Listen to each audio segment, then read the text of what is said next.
السلام علیکم ورحمۃ اللہ وبرکاتہ۔ دوا کی تلاش میں رہا دعا کو چھوڑ کر، میں چل نہ سکا دنیا میں خطا کو چھوڑ کر، حیران ہوں اپنی حسرتوں پہ، ہر چیز خدا سے مانگ لی خدا کو چھوڑ کر۔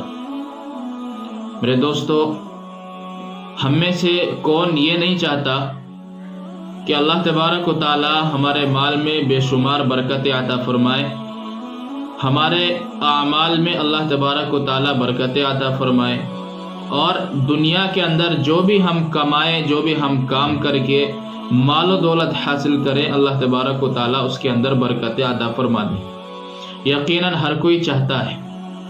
ایک ایسا ہی آج نسخہ اور ایک ایسا وظیفہ اور رزق میں برکت کا انمول وظیفہ آپ حضرات کے سامنے بیان کروں گا۔ آپ اس واقعے کو اور اس نسخے کو بغور سماعت فرمائیں۔ ایک صحابی اللہ کے رسول صلی اللہ علیہ وسلم کی خدمت میں حاضر ہوئے اور عرض کیا، یا رسول اللہ، ایسا لگتا ہے کہ دنیا نے مجھ سے پیٹھ پھیر لی ہے۔ آپ علیہ الصلوۃ والسلام نے فرمایا، کیا آپ کو وہ تسبیح یاد نہیں ہے جو فرشتوں کی تسبیح ہے، اور جس کی برکت سے روزی دی جاتی ہے، اور جس کی برکت سے دولت اور دنیا تیرے پاس آئے گی؟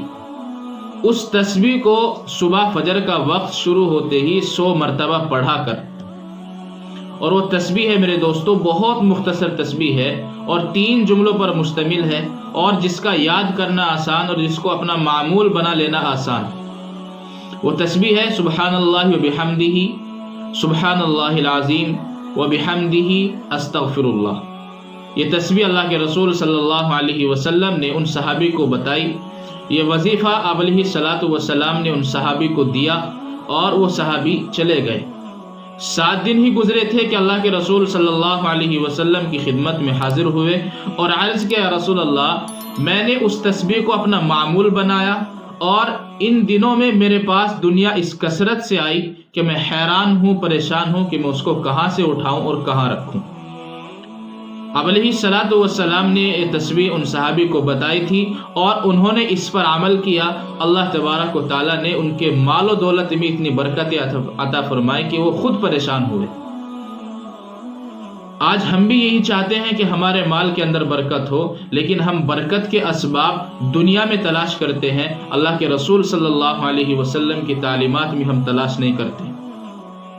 اگر ہم بھی اس کو اپنا معمول بناتے ہیں تو یقیناً اللہ تبارک و تعالی ہمارے مال کے اندر بھی برکت عطا فرمائیں گے، اور ہمیں بھی ایسی جگہ سے روزی عطا فرمائیں گے جہاں سے ہم گمان بھی نہیں کر سکتے۔ اس لیے ہم اپنی زندگی کا معمول بنائیں اور اس دعا کو اپنی زندگی کا جزء لا ينفق بنائیں، تاکہ اللہ تبارک و تعالی ہمارے مال کے اندر بھی برکت عطا فرمائے۔